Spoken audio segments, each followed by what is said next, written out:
The shadow aspects are the things, parts of ourselves that we hide, repress, or deny. Now, most people, in the first connotation we get when somebody says shadow or shadow work or that shadow is that's negative. More people spend time hiding their gold and their gifts than they do the things that they're afraid of. We hide our light more than we hide our darkness. So again, anything that I hide, repress, or deny. Now, what I want to do, one of the fallacies is, I'm going to do this shadow work and I'm going to heal these parts of myself. No, you're not. What you're going to do, hopefully, is bring that part of yourself some love and some understanding and some listening so that that part of you can now be seen and heard without being a destructive force in your life. And that you bring those parts, instead of back behind you where you thought they were hidden, where you and nobody else could see them, you bring them over here next to you. So you're all walking together. You're walking side by side. Those wounds aren't going anywhere. The trauma's not going anywhere. It's my understanding of that, my acceptance of that, the love that I bring to that. That's what shifts. Welcome to the Men's Movement Podcast. That was an excerpt from our last episode with Vince Matoska Chafin, and I'm your host, Vince Casey. I have the honor of welcoming back Vince Chafin, a leader with Sacred Sons and a mentor to so many. Vince, welcome to the show. Thank you so much. Glad to be here. Very glad to be here. For the simplicity of our listening audience, I think I'll refer to you as Matoska today.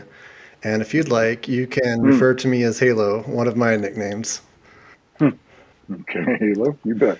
Yeah, I know being Vince squared sometimes might be going back and forth a little bit. I thought that might help out a little bit. So, okay, sure. Well, you are fresh off another successful remembrance gathering where you surprised us all with a sacred union ceremony with your beloved Karen.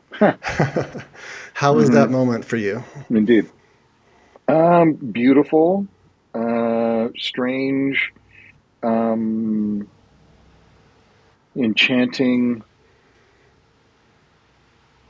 incredible, challenging.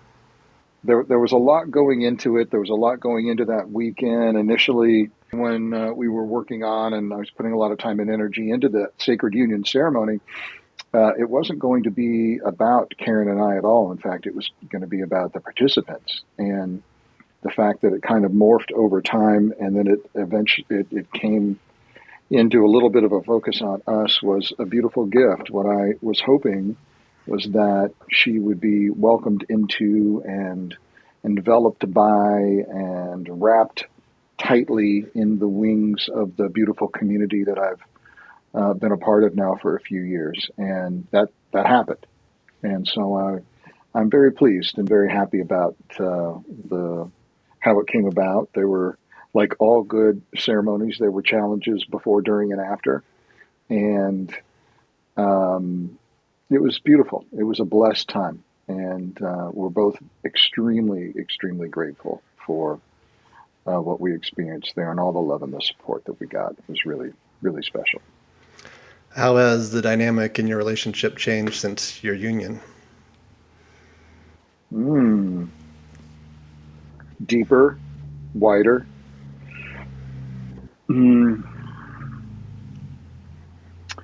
There's a deeper knowing and a more relaxed, I think, feeling for both of us.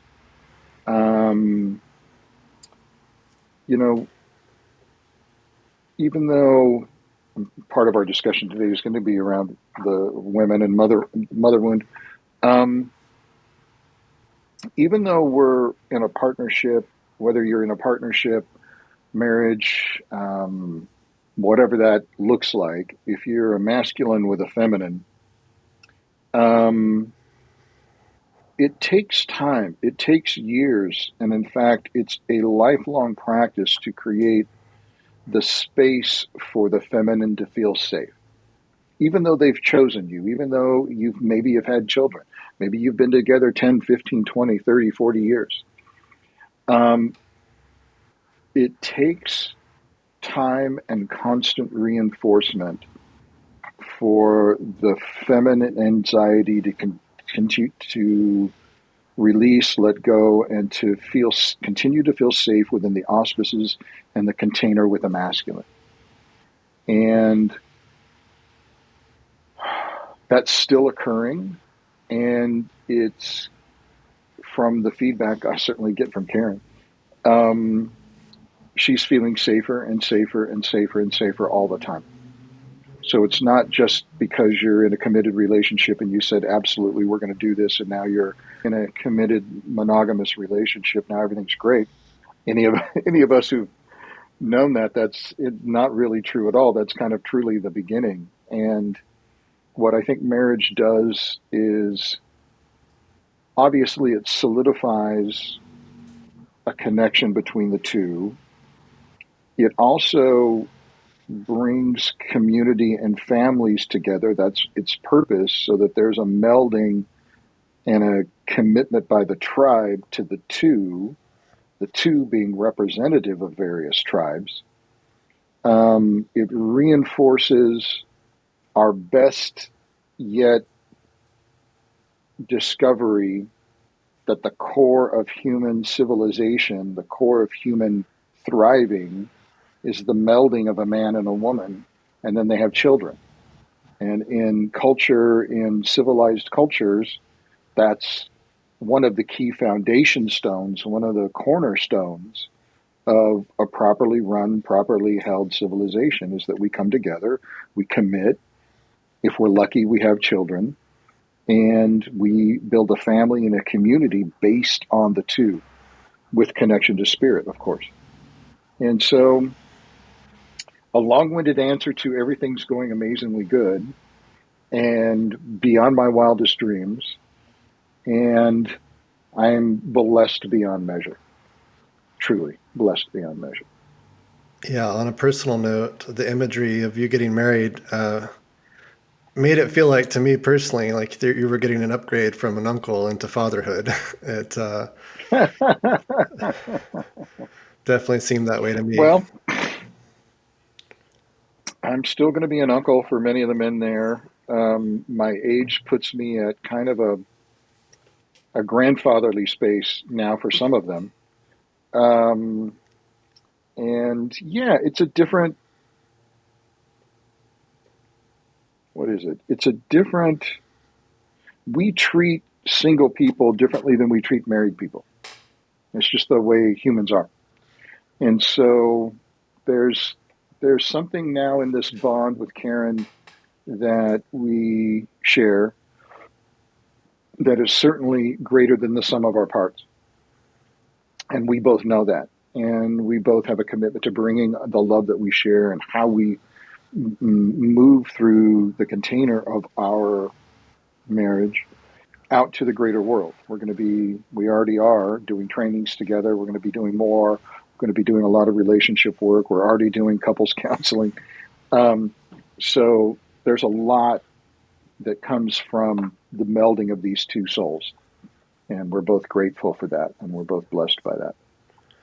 Other than ceremony, what else did you bring home from remembrance?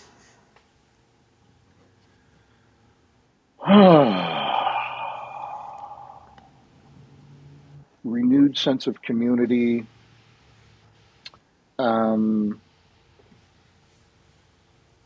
Every weekend I go to, I have a moment typically where I kind of leave my body and I float above what's happening and I look down on it. And multiple things happen in that moment. Usually it's a bit of, how the hell did I get here? How did my life become this? What the hell is going on? How did all of this evolve? Another part of it is, this is an extraordinary thing to be able to do, to come together and to be helpful for people, to be in service to something larger. That's why for men, it's critical that men have a mission and a purpose. That's where the meaning comes from. And that's what gets you through the hard things, because you have a North Star. You have some place where you're going. You have something that you're concentrating on. So when the trials and the tribulations of the day-to-day things come at you, when the floods come, and they are coming for all of us, that you have some place to go. You have something that you're focused on. And on those weekends, like Remembrance, being able to come together and work. What's work? What's a better word than work? Dance with the energies of the masculine and the feminine. Partake in the healing of that. Set up processes and scenarios where the masculine and the feminine can let go of those burdens and the stories and the stuff that we all carry about other, and then see real time how all of that can melt away and we can come together in love, which I believe is our true nature. It's our core foundation nature, is we are love. We come from love. We will be going back to love. And so I brought back one more time a renewed sense of, I love this work. I'm blessed to be able to do what I get to do. It's an extraordinary gift that I get to participate in that, and that we can accomplish just damn near anything we put our minds to. And if we can choose to come together and we can choose to love one another, very little is impossible. Yeah, absolutely. How about you? What did you take away from the weekend? Well, I had a unique experience out there because I brought my son this year. And Oh, wow. I didn't know that. yeah, my son was out there, and I actually came with my ex as well, his mother. We've been separated for Wow. about 5 years, and she just last minute was like, "I want to Wow. come," and I was, "All right, this is the way." um, Wow. so we definitely got a chance to deepen as a family, and Mm-hmm. Mm-hmm. got a chance to heal some old wounds, and really Mm. the biggest piece for me was just having the kids out there. It was just my brain was picking away the whole time, like, how can we just stay out here? How Yeah. can we just build a village that's this safe, that feels Mm. this good, and feels like a community that everybody is just loving and has everyone's best intentions at heart? And definitely is always kind of Mm. a sad feeling when you leave. Just like, oh, one more day. Yeah, so Well, that's amazing. That's amazing you were able to do that. The two of you were able to be there. That's wonderful. yeah, it was really unique. It wasn't anything I could have predicted. At first, I was like, "Oh, are we Mm. healing? Like, are we growing back together as a family?" And really trying to figure that piece Mm. out. And I just kind of, at the end of the day, had to let go and let the universe do its thing. Mm. And that hasn't been the case so Yeah. far. But we are going to be a family for life. So, I mean, any type of Mm-hmm. healing and growing we can do together is only going to benefit Orion even more. Yeah. Wow. What a great blessing. That's amazing that the two of you were able to come together for that for your son. That's beautiful. Yeah, it was a great weekend for Beautiful. sure. Thank you so much for helping facilitate that. Mm. Mm. Thank you, sir. Hmm. Thank you. Well, Thank you. today we're going to discuss the mother wound. I do have some Mm. questions laid aside, but first, I would like to ask you, with all of your experience, what questions should we be asking when it comes to the mother wound? Hmm. Well, gosh. Hmm. This is a very broad thing. We could spend the next several years talking about this. And most people's experience, I guess let me just start off with not all of our experiences are the same. Um, when I'm talking about this, if we had a bell curve, I'm going to be talking about the 80% of us that are in the middle. In my experience doing this work for all these years, uh, Most men certainly have their father wounds, but they have significant unhealed mother wounds, which leads to a lot of what's going on with them. So what questions should we be asking? Boy, I don't know. That's a really great question. I'm not sure what questions we should be asking. But maybe we'll find that as we go through this conversation, maybe some of those questions will be emerging. Sure. As we walk down this pathway. So, how does the mother wound typically show up for men, or how did it show up for you? Maybe that'd be a good showing up point. Yeah. Well, I'll start with one of my teachers, a man that I've studied with a handful of times, talked about, he would say this saying, all roads lead to mother.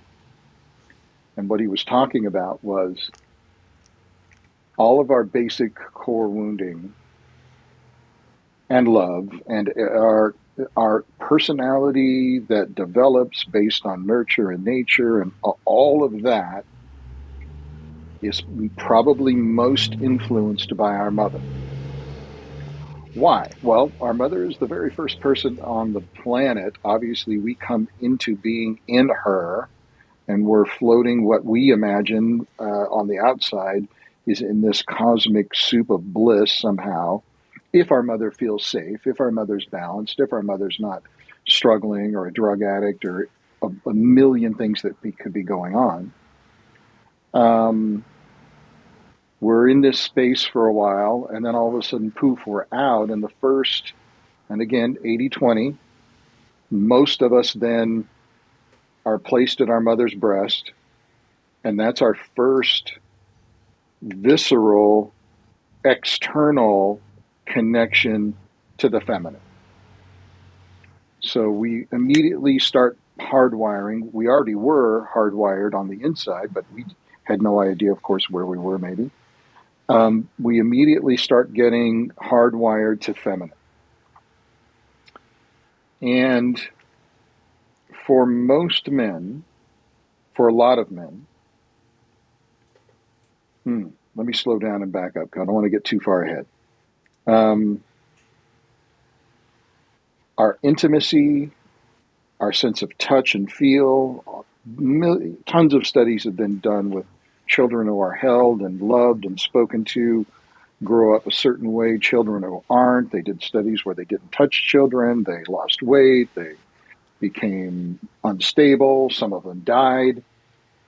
So we as humans are built for affectionate touch, we're built for intimacy, we're built for love.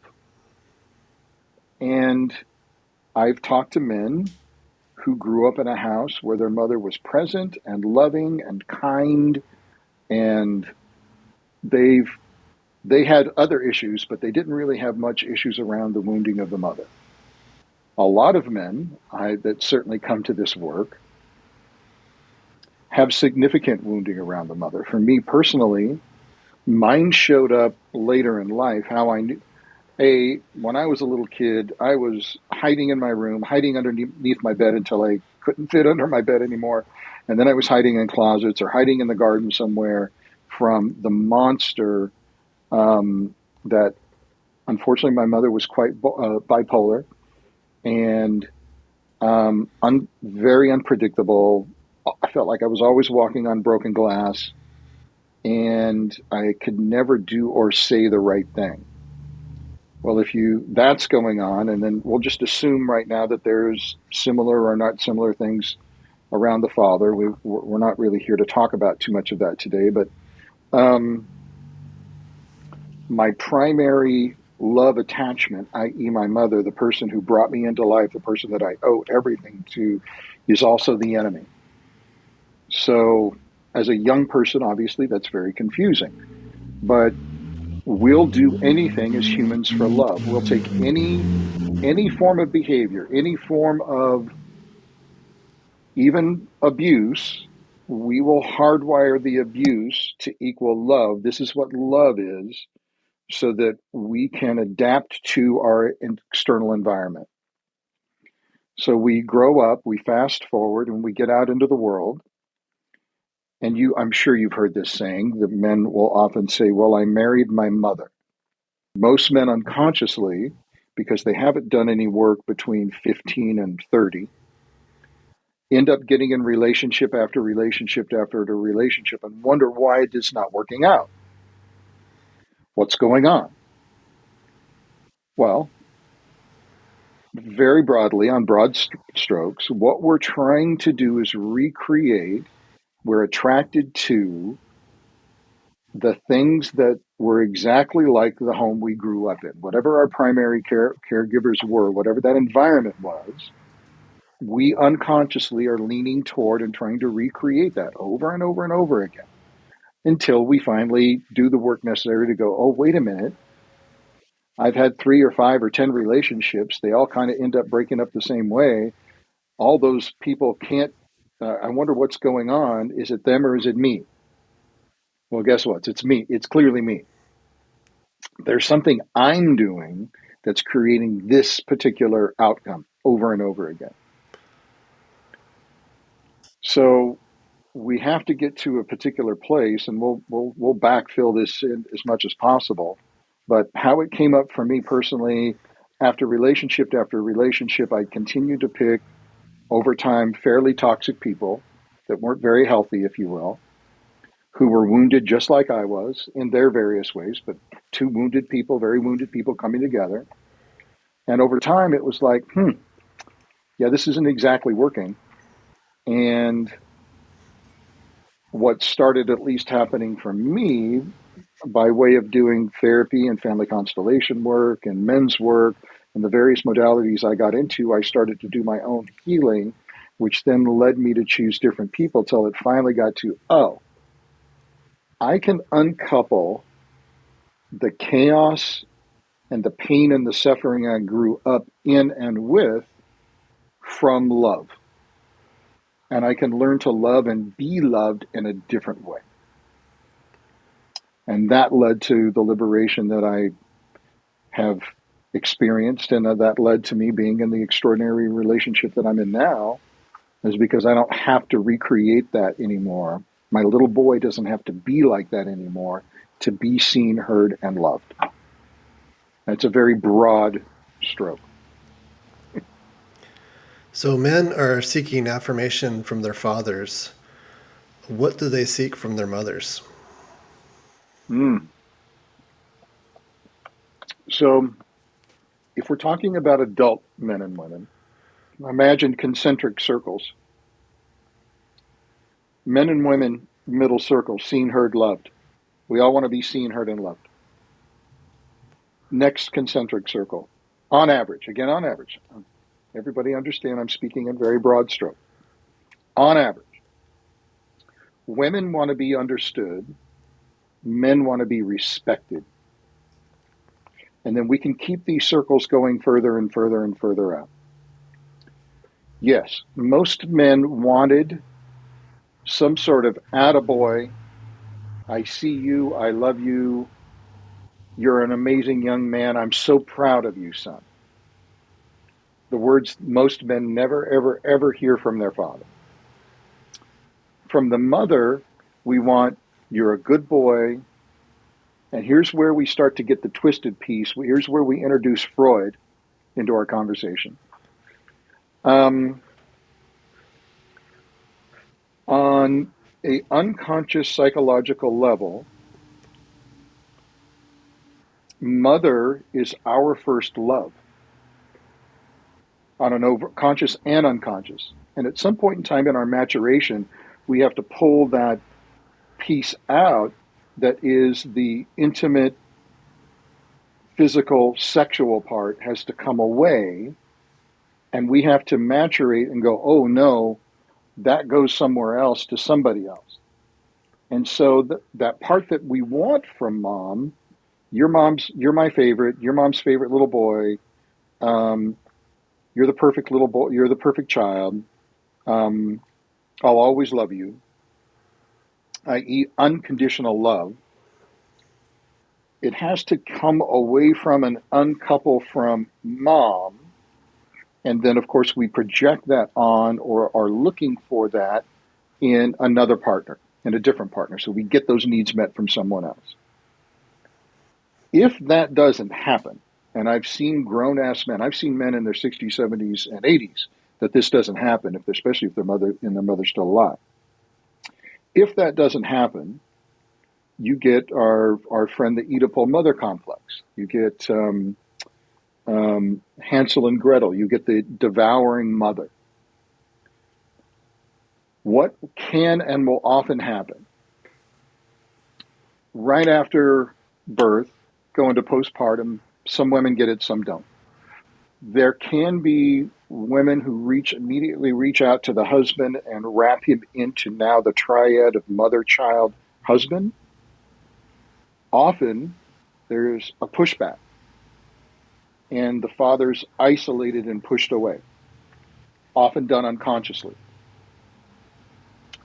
So now dad's on the outside and it's mother and baby. If that doesn't shift 6 months, 8 months, a year, 2 years down the line, where it's now back to the trio, then what will happen is the feminine mother will often then project all of her needs for love and physicality to the child, to the male child. And father's now isolated because now baby's number one. And of course, baby wants to be number one. Of course you want to be mommy's number one. That's exactly what you want to be. But you don't know what's happening is that by doing that, she's circumvented the father. The father's now getting pushed further and further out of the picture. They have less sex. Maybe they don't have sex anymore. They go a year, 2, 3. He's sleeping in another room. So, of course, dad eventually goes screw it and leaves because there's nothing there for him. He's not part of the family unit anymore. So daddy leaves. So now mom's even more attached to the little boy. You're the man of the house now. You're my man. You'll always be my number one.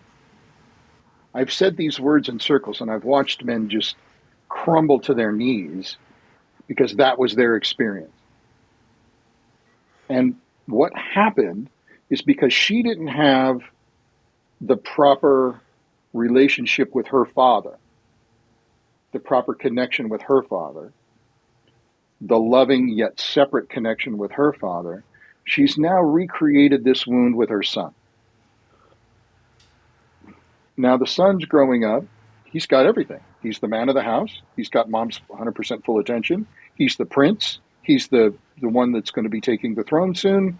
Everything's amazingly good for him, as far as he knows. He doesn't know any different because he's little. He's 5, 6, 7, 8 years old. As he grows and maturates, this is where trouble starts happening because now all of a sudden he starts looking for women. He starts getting girlfriends. He starts flirting. He starts talking about other girls. Well, that makes mommy jealous. So mom continues to do everything she can to make sure that the son is always there. And even as he grows older, I just spoke to a man the other day who I'm working with as a couple. And he speaks to his mother almost every day. He's been married for 3 or 4 years, maybe 5 years. And almost always the very first person he talks to in the morning is his mother. Now, can you imagine what that does for the safety and the security of his wife? She literally is number 2. Mother's still there. This is a grown man. He's in his late 30s, going on 40. But mother's still there in the bedroom, in between him and his wife, every day.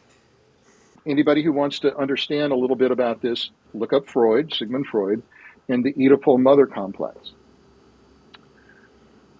Some men will spend their entire lives, and I've spoken to men, and some of this can be cultural, of course, but who's have a inflated sense of obligation to take care of their mother, even though they're married and have children.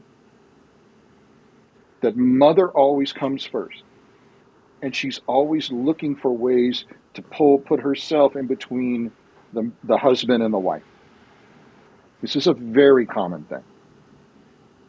If a man's not initiated properly, he doesn't maturate properly and he doesn't cut the umbilical cord that's still there at 5 and 10 and 20 and 30 and 40. I knew a man who was in his late 50s. His mother was still alive. He would take her with him on every date he went on. Can you imagine going on a date? Whoa. You're 50 years old, you're going out for a first date, and you're going to go meet this guy that you've maybe met online. I don't know how he met people. Oh, here's my mom. This is serious. This is serious stuff. This stuff happens. This is how confusing we get. So mom's wounded around the masculine. This also leads to the emasculation of the father and the son. You can't grow up because mom's in control. So mom holds the key to your maturation, which is why in men's work, which is why in Iron John, the keys to your mother, the keys to the wild man are underneath mother's pillow.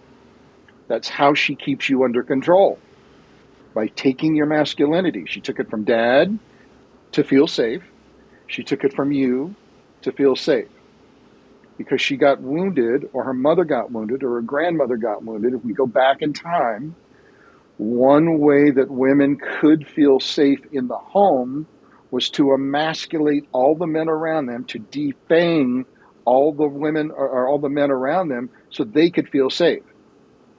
But what they didn't know is they created way more insecurity and way more instability by not nurturing and building up their men, but they had the need to tear them down. So that's one piece of it. And then, of course, as the boy's growing up and getting older, her sense of loneliness and her sense of purpose is so tied to the child that she keeps him no matter how old he gets, because she'll never have another man. She made that promise when he was little. You'll always be my number one. She can't move on beyond that because she has no mission, no purpose, nothing beyond the children. So she keeps him under wraps. There are many men who come in to weekends who at 30 and 40 and 50 are still being controlled by their mother. And it's like, and they want to be in a relationship and they want to have children. And it's like, bro, you haven't cut the umbilical cord yet. Like, you're still energetically and spiritually connected. Of course, we want a connection and a healthy connection with our mother. We want to love and honor and respect the one who brought us to this earth, 100%. But we cannot be controlled by, manipulated by I don't want to lead a life that is subservient to my mother's wounds. Okay? So not only do we have to be, and this is why indigenous initiation practices were the way they were. Men of the tribe, not the father, the uncles and the cousins and the grandfathers would sneak in midnight, 1 a.m. with masks on. They would become the gods, the ancestors. And they would pull the little one, the 8-year-old, the 9-year-old, the 10-year-old, the 12-year-old boy from the bosom of the mother and take him to be with the men. You're not a little boy anymore. You're a man now. So that separation, not only did we have to cut the cord when the baby was born, at some point in time, a man has to cut the cord from his mother to be fully autonomous as a man. And if you don't do that, then you have a woman in your life energetically. How is another person supposed to come and be with you if your mother's still living with you? In here and in here. It's impossible. You'll never have a decent relationship if there's 2 women in the home, especially if one's a mom. Now, again, we're talking about the unconscious wounding that gets passed on that affects our ability to maturate as a male, affects our ability to pull in a female and have a proper family. I'm not talking about, mom now is 70 or 80 and's got a broken hip, and we've got to figure out some way to take care of her. Maybe we have an extra room and we're going to bring her in and take care of her. That's different. That's not what I'm talking about. Oh, we throw mom out and let the wolves eat her. That's not what I'm talking about. I'm talking about the proper maturation in her healing and growing up, my mother's healing and growing up, my healing and growing up, so that those can have their proper distance. That's a lot. Yeah, no, it's definitely a lot. I definitely can see pieces of my life intermixed with those sentiments as well. I've definitely noticed a pattern of uninitiated men wanting their partners to show up as their mothers in relationships. How do we begin to Yeah. set those relationship right and cut the umbilical Mm, cord with our partners? yeah. So Karen and I have fallen in love with a new book recently called Your Brain on Love by Stan Tadkin. And I can't recommend this enough to everyone. Um, Here's the other. As everything in life is complicated, more than one thing can be true at once.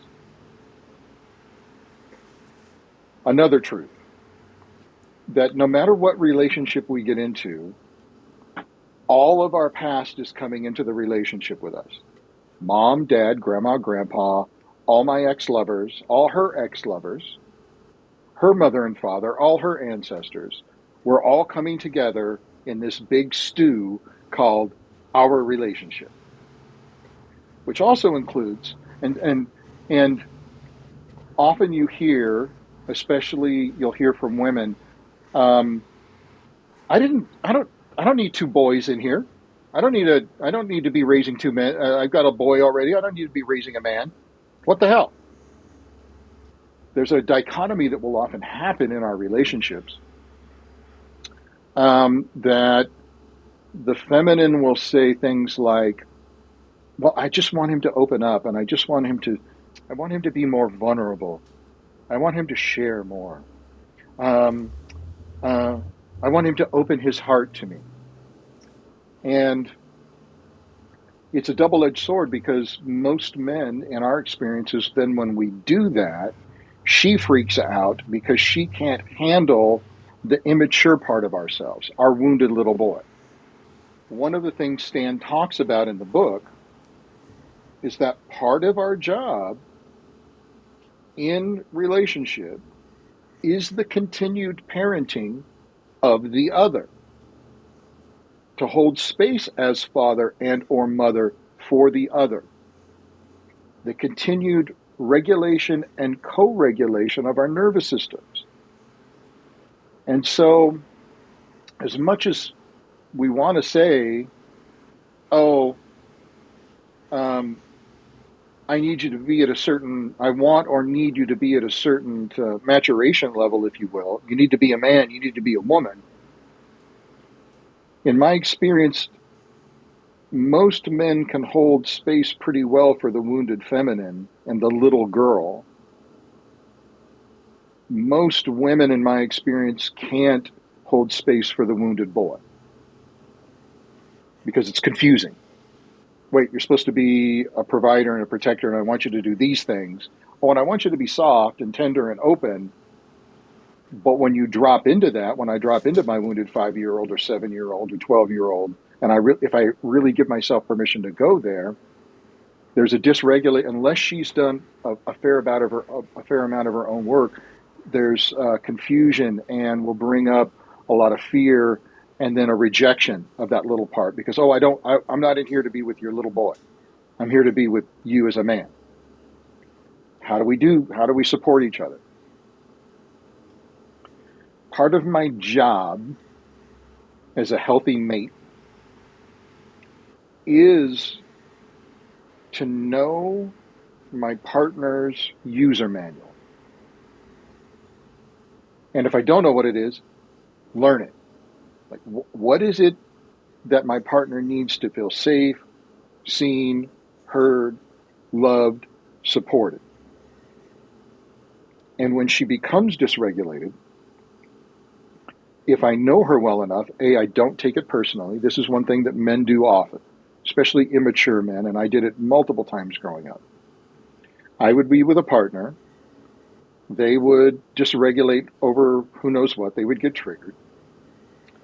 And I, because it reminded me of my mother, because it was unpredictable, this energy over here now is scary, I would run. And a lot of men do that. They'll go do something else and then maybe come back when they think things have calmed down. Rather than having enough maturity within myself to stay here, listen, ask good questions, and be supportive, not try to fix, not try to do anything other than just be with the little one and see her as a 3-year-old, a 5-year-old, a 7-year-old, a 12-year-old. A little part of her is activated, and that little part needs some love and attention. Well, guess what? I'm the surrogate. I'm the surrogate father that didn't give that part, that can now give that part the love it needs. Well, vice versa. If I get dysregulated, if something comes up, I'm really upset, I'm hurt, I'm scared, I'm lonely, whatever those things are. If you're with a good partner who's done her work and who is grounded and mature, she should be able to hold that part of me and just nurture that part of me, i.e., surrogate mom. Yes, she's my lover. Yes, she's my partner. Yes, she's my wife. But how could she not also be the hologram of my mother? Of course she is. So we have to be able to dance between these energies with each other to support each other through the dance of life. So as much as we want to break the real mother energy, at least the devouring mother energy, I want the supportive mother energy, not the mother energy that needs to emasculate or devour me to feel safe. I want the mother energy that bolsters me up, reminds me that I have potential, reminds me that I can do anything, reminds me that I'm special, whatever that means, and sends me out into the world to face my great mystery. Right? That's what a good, healthy mom should do. Welcome us back home to the hearth when it's time to come home, and we got good food and good love there, and we get reminded about, because she's also the archetypal as we get older, even though she's our mom, she's also a representative of your grandmother and your great-grandmother and your great-great-grandmother. What wisdom do you have to share with me as I'm going forward through in my life? She can't step into the crone and into that wisdom keeper place if she's also got a firm grip on your testicles. That can never happen. That level of maturity can't happen. So even though we come together as man and woman and we see somebody across from us as an adult, everybody they've ever been with, their parents, their grandparents are in a line behind them. I got all mine in a line behind us. That's who's living in the house with us. And that's what we have to learn to navigate. And that's why doing our own work, to get on our own 2 feet, to feel I can see myself, I can hear myself, I can love myself, to bring those pieces in, to be a strong, mature, masculine, then I can hold space for all that she brings. And because I don't run, because I'm not triggering the part of her that's going to feel abandoned when she has to be the wind, I can be a rock and a tree while she can float around, then she can hold what I bring. Okay? She won't get scared or intimidated by it. And she won't go immature because my immaturity is coming up. She can stay in her strength and hold that for me. And vice versa. That's part of our job in this dance, to hold those wounded pieces. Yeah, I can see that going a couple of different ways. Where there's a disadvantage for the man, I see a lot of women in relationships, probably whenever their inner boy is triggered, they're like, I want you to come to me as a mature man, and if you're not going to, I'm not going to listen to you.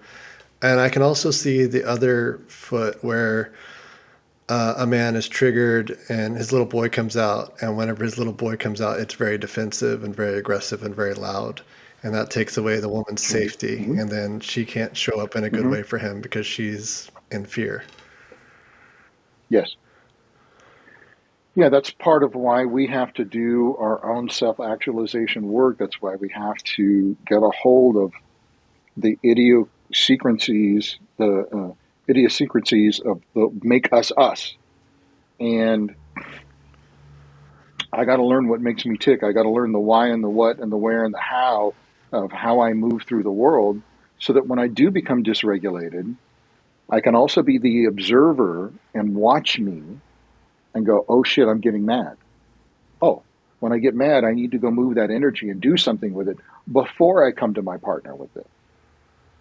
Right? I don't want her to feel unsafe. I don't want her to feel attacked. I don't want her to dysregulate her. She's on my team. So if I do get pissed or if I do get angry about something that's just energy, I need to go move it. I need to go do something with it. And then I come to my partner and say, oh, I just realized because of X, because of this, I got really frustrated, really got angry. And luckily I have a partner, a beautiful partner, who knows that it's absolutely normal for me to get upset about shit. So she doesn't take it personally. She doesn't have to take it personally. Okay.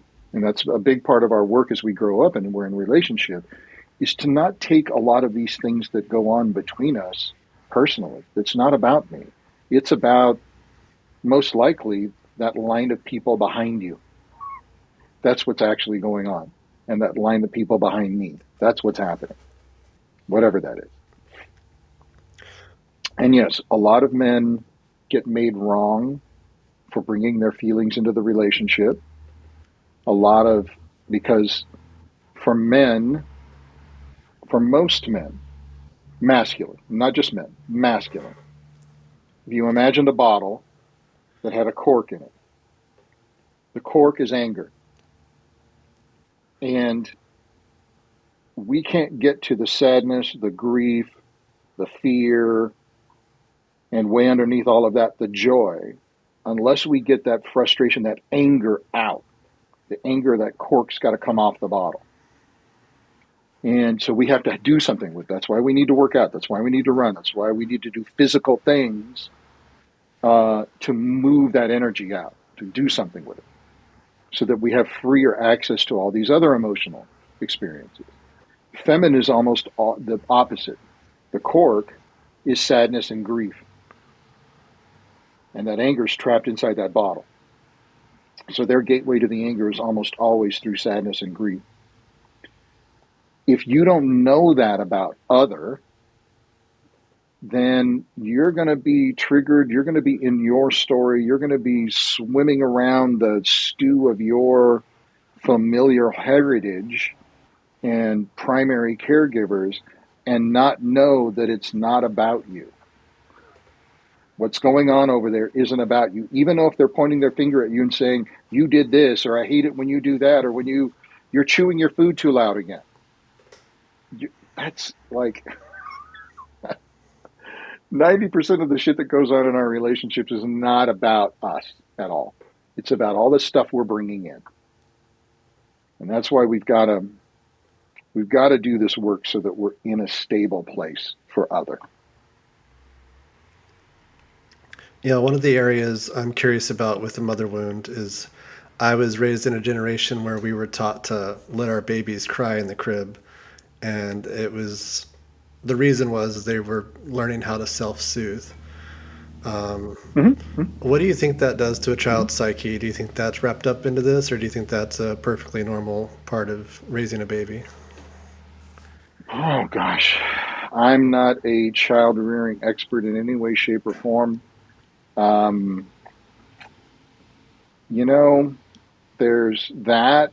There's people who bring their babies in to sleep with them till they're 3, 4, 5 years old. I don't know about you, but I'm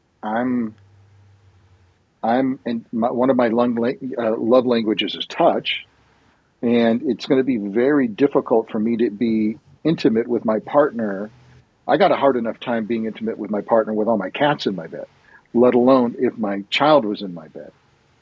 I think the pendulum swings in our understanding of proper child rearing. And no attention is the pendulum too far in one way. Sleeping with our kids till they're 3, 4, 5, 6 years old is the pendulum swung way far the other way. The most important people in that relationship are the husband and the wife, and spirit or God, whatever that is. The children are here. They're important. They're certainly number one till about the age of 3 or 4, till they're on their feet, they can talk, they can start to be more independent and autonomous. Obviously, a baby is where all our attention is focused on that baby, keeping that baby alive. But once they're up and going, you're married to that woman. So sooner or later, those kids are leaving the house. And who are you left with? The woman, your partner, your wife. So this has to be maintained.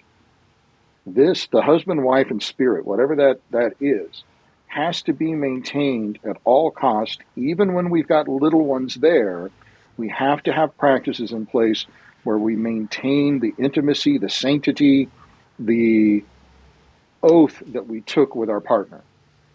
You and her are still number one. Yes, you have children. Yes, you have a house. Yes, you have all these things. And yes, we're doing all the things it takes to keep this whole train on the track. And husband and wife, number one. And so you don't let your children get in the way of your intimate life. Of course they do between the ages of birth and 3, because neither one of you are sleeping and the baby's up all the time. And like all the attention is to keep that little innocent little thing alive. And there's got to be that transition. And this is the hardest thing for motherhood. When we talk about that mother wound, there has to be a time, especially Jung talked about this, where the mother has to fail. What do I mean by that? At some point in time, she has to get slower and slower and slower in her response to the little one crying discomfort in the crib.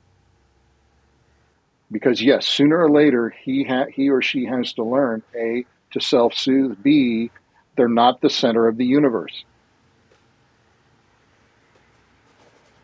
So mom eventually has to fail consciously. It's the mother who can't fail is a problem. That's a problem. That's a big problem.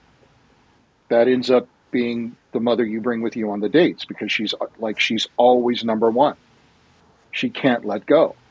Of course she can't let go, because just like Mary, she brought you into this world, she birthed you, and she knows now, and she knew it before, but she didn't think about it, because if she thought about it, she would never have children. You're going to die. And she's responsible, because she brought you into the world. What loving mother could bring their child into a world knowing that the child's going to die? This creates an extraordinary amount of anxiety for those first few years. It's very confusing. We conceive this child out of love. Of course we want to have children. Oh shit, now look what we've done. I've created this being who now is going to die. So mom has to eventually find peace in the letting go of the son or daughter to have the adventure of their life, which includes death. I can't imagine that we're men. We're part of the conception process. Our seed is what makes this thing happen, but we don't have that. We certainly have it when they're young. We do everything we can to protect our child and keep them safe. I was just talking with a young man on the weekend who's got a brand new little baby girl, and he's overwhelmed with, to a negative degree, his responsibility in keeping this tiny little thing alive. And it's a little girl. So it's like he's even more like I have to protect her from the world. Yes. And at some point, just like we do when we teach them to ride a bike, we tell a lie. We get them up there on the bike and they're kind of doing this, and we got our hand on the seat and we say, I got you. I won't let go. That's a lie. We say that lie to get them up on the bike. And then we get them going a little bit. And eventually we let them go. And then they got to have to fall. And then they have to be able to get back up and know that they're okay and get back up on the bike.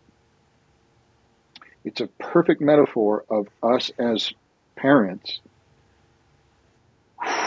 We have to do the hard things sooner or later. We have to let them go. And for many wounded young men, not all, we all have our different wounding, but many wounded young men, the mother never let go. Still to this day, still hanging on. And it's not helpful. It's confusing because it looks and feels like love, but it is an immature, grasping, consuming, owning love, not a surrendering. I'm going to surrender you to your cross, whatever that is for you, which of course is difficult. It's difficult as hell. Are you kidding? It's the most difficult thing we do as adults is to let go of our children and let them have their fate. I have a son. It has been very difficult. He's 37, 38 years old. To this day, it's still very difficult for me to surrender him to his life. But I have to. It's a constant practice. I love him more than anything. I want to take care of him. I want to do everything I can to protect him. He's an adult. He's going to make his choices. Yeah. So we have to find a way as we maturate to have a healthy, loving boundary and connection to the one who brought us into this world. Okay? And if you listen to Snow White or Hansel and Gretel or any of these old nursery rhymes, that's why those stories exist, is to remind us of how these archetypes can become inflated or deflated, too much or too little, consuming or protecting. That's part of our job.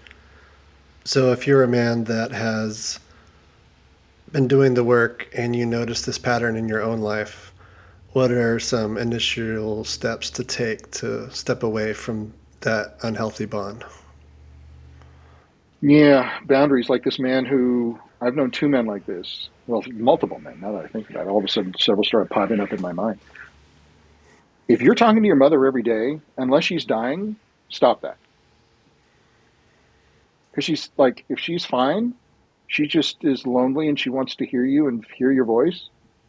And you actually either are or want to be in a relationship with someone else. You're not. You can't be because you're still in a relationship with your mother. You've got to cut that cord. So instead of talking to her mom every day, I would switch to once a week. That's the first thing I would do. I wouldn't be as available all the time. I know guys who, like, they see mom's picture or the phone number come up on their phone, they drop everything and are there out of this sense of obligation. No, stop. Don't do that. Unless she's dying or unless it's an emergency, don't fucking do that. Because it's not helpful. It's not helping you. It's not helping them.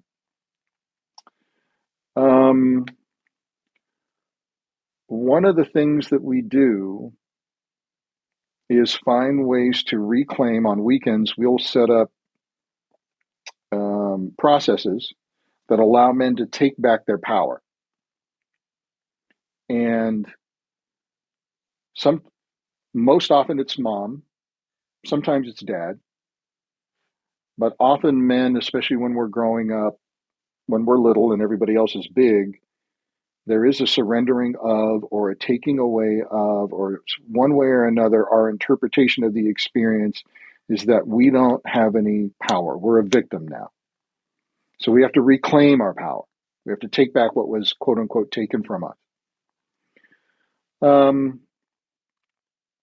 be like, read books, man, and go do weekends, get in a men's group, um, look up the Oedipal mother complex, read Freud, read Jung. I have a bunch of books up here. There are many books on, there have been many women, especially women have, I can't speak to this because I'm not a woman and I don't have that relationship with my mother, the feminine to feminine.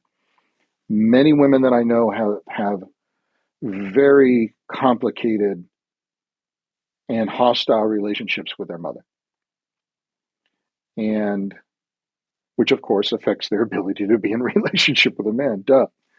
Um, so read,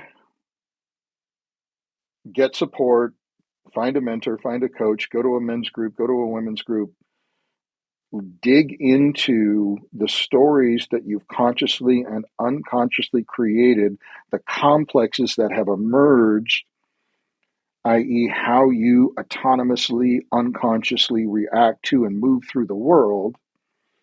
Do the work necessary to heal those wounds so that you can at least come to your, create a space in your life so that somebody would want to be with you because it's not too crowded. Your nest is empty. Like, you've got room to bring somebody in energetically, physically, mentally, emotionally, energetically. And that when you do invite them in, like, you know yourself, and you at least know how to communicate in a way that is inviting and brings them into your world and isn't you bouncing off of and reacting to. You're responding consciously to what's actually happening in front of you. You're not bouncing around. Your little one's not freaking the hell out every time somebody says or does something, or she holds her hands on her hips a certain way that was just like mom, and all of a sudden you're completely disassociated and you're 5 years old again. Like you can, what I often, where I, my practice tries to be, and where I try to encourage many young men to be. So many young men today are spending a hell of a lot of time in medicine ceremonies and festivals and all kinds of stuff out here in spirit, leaving their body, rather than being here embodied here now. So my want for all you beautiful young men is to learn how to be a rock, learn how to be a tree, learn how to be a tree trunk, learn how to be solid, immovable, fixed, with grit and determination and discipline. Because if you do choose to live with or marry a feminine, the feminine is, for the most part, not all, but for the most part, is flowing and brings in, that's the top of the trees. That's those limbs way up here that are doing this. And she can't do that unless you're stable, solid. And you can't support this woman who's up here. Either you can think of it as waves crashing on the rock or the wind blowing through the treetops, whatever that is. She can't be in her full open flow state with you supporting her if you still got one arm out trying to take care of mama, okay? Or being pulled by mama. I've known, I just now thought of another man. Every day, mama called. Every day. And on the surface, it seems like if you were to look way back here, you might go, oh, look at that. How sweet. They talk to each other every day. How loving that is. But there's something underneath that. There's her, she never cut the cord. She never let him grow up. He's never allowed himself to grow up and cut the cord from her out of guilt, shame, whatever it is. So he's still in Peter Pan mode. He can't cook, he can't clean, he can't iron, he can't wash, and he's looking for another mother to come into the house to do all the things that mommy did for him. He's looking for a housekeeper, right? Because she took care of him. You're not going to find that. Like, no woman, especially today, wants to come in to a relationship like that. Like, that's not going to happen. So we have to have the healthy boundary so that we're solid, we can be grounded, and so that we can magnetically attract someone who's our opposite and complementary helpmate and challenger. Because I'll finish with this piece so you can move on. One of the things my woman's job is to do is to see what's one of the great gifts women bring to men. It's a gift and a curse. They see our potential. They see who we can become. Some fall in love with that, your potential, rather than who you are. And what ideally you want is somebody to see that and imbue that with you and reflect back to look, you could do, look, here's the possibility I see. Here's the areas in your life where you're not growing. Here's the things where you're not expanding yet into. And that's the partner I want around me, is to reflect back to me the more of me that I can't see yet, that isn't available to me yet. The data's not there for me. Ideally, we do that for each other, but we can't do it if mom or dad is still in the house. Yeah, there's one woman I remember coaching for a little while. She lived her apartment. She was grown. She's 30, 31, 32, 33. Her dad provided her apartment, paid the rent, handled all the utilities, paid for the car, paid for the car insurance, paid for everything. And she had all these problems with men. And I'm like, well, yeah, you're in relationship. You've never left daddy. That's who you're married to. You're in a relationship still with your dad. So there's no room for a man to come in your life, not a healthy one. So this is part of our own individuation and our own maturation, is we have to find the healthy distance from our parents, still loving them, still honoring them, still being grateful for them.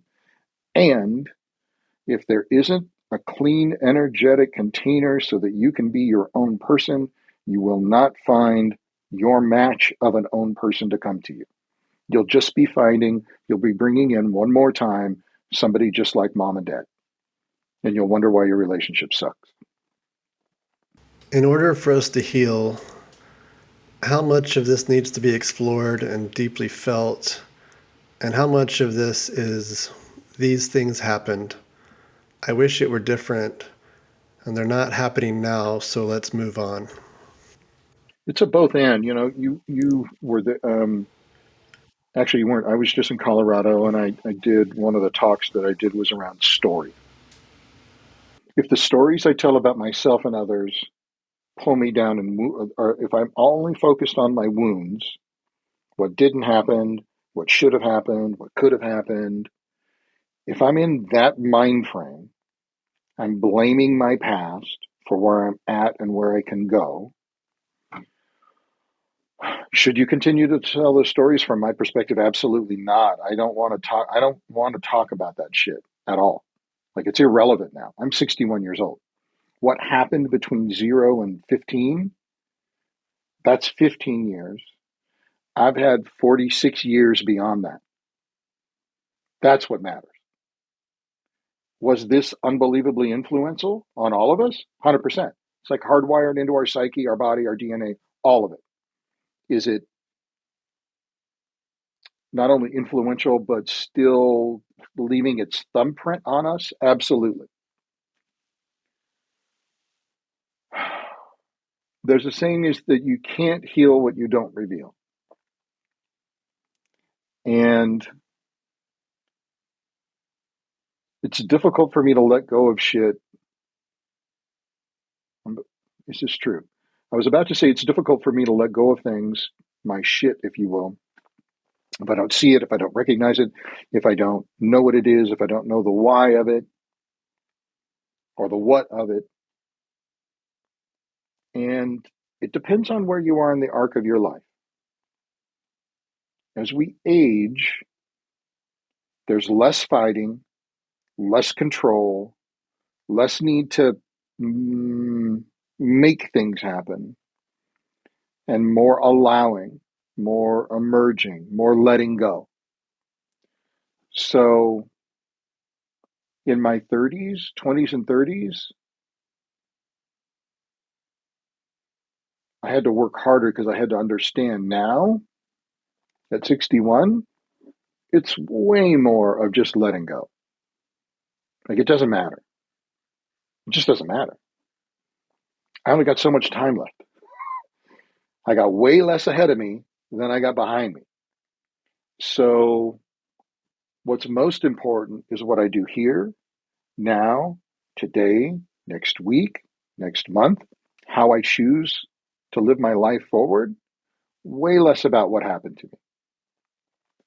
Do I think you need to do your own personal exploration and your own healing and get to know yourself? 100%. Do you need to figure out the who, what, why, and where and how you are? Yes. Helpful. 100% required? Maybe, maybe not. Depends. Depends on your maturation level. How much of the mother wound do you think we're tied into at a cosmic level? Obviously, Mother Earth is facing some challenges with the way we've been treating her, and even with the goddess being removed from Western religion. Are we a reflection of a much bigger Mm. picture, or is that out of your pay grade? Mm. Well, that's a pretty existential question. Sure. I don't believe, other than a nuclear disaster, I don't think there's anything we can do to hurt Earth. I think Earth can become untenable for us to live on in it and on it. We can do that, but I don't think we can do anything. Earth is an extraordinary regenerative system, and we could do things that make it impossible for us to be here for 1,000 years, and then in 5,000 years there'll be humans again. So I'm not worried about the Earth's survival, personally. Um, is there a connection? We love to talk about Mama Gaia, Mama Earth. You know, in the Egyptian times, that was reversed. The sky was the mother god, and the earth was the masculine god. So I don't think it hurts us unless we become pathological in these belief systems. It doesn't hurt us to think about Mama Gaia and Mama Earth. If you've ever been to Hawaii, you can feel that. Um, you can feel the feminine nature all around. So, does that influence us? I don't think there's anything here that doesn't influence us. From radio waves to cell towers to the food we eat to the homes we live in, choose to live in or not, to I have thousands of acres of nature right outside my door. I know that influences me greatly. So, do we have, maybe there's an underlying thing in your question that, do we have an obligation? Is there a larger mother that we serve? Yes. And the way I choose to serve it is through the eyes and the heart of everyone I meet. That's how I choose to serve the greater good. Yeah, that makes a lot of sense to me, for sure. Hmm. Well, Matoska, you've been doing this work for a long time, and A you bit. started at MKP, and you've ushered in co-ed containers with Sacred Sons and Desert Wisdoms. You lived through wars, and from what I've been able to observe, you're an elder that has consistently been showing up and doing the work in the trenches day in and day Hmm. out, trying to heal the Very collective. kind of you. What message would you Hmm. like to leave us with today for the people that look to you for guidance? Hmm. Hmm.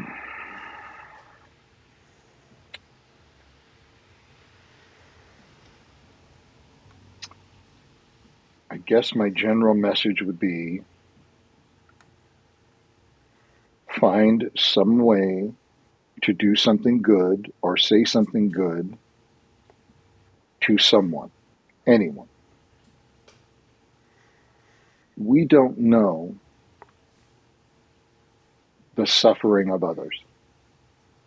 We don't know what those people are going through. And so when you're driving down the street or you're going to the supermarket or you're doing or going wherever you're going in the world, my beautiful wife reminds me, I don't particularly care for going through airports. And I tend to get a little triggered with all the stuff, all the guards and all the stuff one has to go through. There's a general lack of control. They're in control. I'm not. So I have an immediate pushback. I have an unconscious pushback. And what she reminds me is that, honey, working in an airport's a really sucky job. It's hard for everybody. But these people are trying really hard to get you from point A to point B. That's their job. They're trying to get you there. You should remember that. You could remember that. And so maybe what we could do, honey, when we're going through the airport is do everything we can to make sure they're having a nice day. So I smile at the TSA agent and I ask them how they're doing. And I do everything I can to bring positivity and encouragement and affirmation to everyone that I meet. Because most likely no one told them anything nice today. Now that seems small, but if you can shift someone's perspective, someone's experience in a day, you can say something or do something that shifts them out of that. And they then take that medicine and they give that to 1 or 2 or 5 or 10 people. That is the thing that could change. That's what creates heaven on earth. That are tiny little love drops that we can leave everywhere we go can leave ripples that go out far beyond our comprehension and our understanding. So I want you to know, all of us to know, especially for those of us who have suffered with sadness or depression or feel lost or lonely, your life will change if you do something positive for other people. Even if it's just a smile, even if it's just a few words of kindness, even if you're just noticing, wow, those are really great shoes. Wow, that blouse brings out the beautiful color in your eyes. Like a tiny compliment can change the world. And we're all capable of that. There's no one here who's not capable of that. You're capable of doing something good for someone else. So find some way today, right now, to do something good for someone else. And your life will be beautiful if you do that, if you concentrate on that. You will have an amazing life. Well, that was definitely medicine. I hope that people take you at your word and go out and do something today that will make a difference in somebody's life. It's not super hard. You just have to be aware of the moment and then make it happen. Yes. So I really enjoyed your podcast with Ned as well. I recently did one at the Wild Lab. Oh, thank you. Yeah, that was great. We had some medicine on there too, and that was more father-son focused. So if somebody's looking for that avenue, that's a great one to look at as well. Well, Beautiful. yeah, I'm certainly honored to have you on today. Thank you. And congratulations to you and Karen on your sacred union. And another, of course, and another successful remembrance gathering. If someone would like to reach out to you for mentorship or one of your other offerings, what is the best way to reach out to you? The best way is to come to my website, which is Matoska, Matoska.com. And just about everything I have is on that website, or you can reach out to me and we can have a conversation. Where did Matoska come from? It was a name that was given to me by one of my Lakota mentors and elders who've since passed away. It's a name that means white bear. I, of course, was going to have a website that was Vince Chafin, but somebody has absconded with that URL, and I can't seem to get it, so I had to come up with something different. And all these young men, at least at Sacred Sons, either call me Uncle or Matoska, so I decided to use that. Wonderful. Well, we have a treat for these folks. I found some of your native flute playing on Spotify, so we're going to have that be Oh, the exit wow. music today. Awesome. Yeah, Beautiful. Excellent. one of Very your good. many talents. So I just want to thank you so much from the bottom of my heart. Thank you, sir. Thank you so much for taking the time. Really appreciate it. Of course. Thank you for all you do. Of course. Bless you. Bless you. Bless you. Well, that's our show today, folks. A big thank you to Vince Matoska Chafin for coming on today. I'd like to thank our partner over at We Society. I'd like to thank my producer, Thomas, and a big heartfelt thank you for those that are listening today. If you enjoyed today's show, please be sure and comment and give us a follow. Coming up next, we have Marta Salcedo coming on to discuss how we can better support our partners on their moon cycle. Until then, we'll see you next time. If you have a question for the show or need help locating men's work in your area, send us an email at mensmovementpodcast@gmail.com.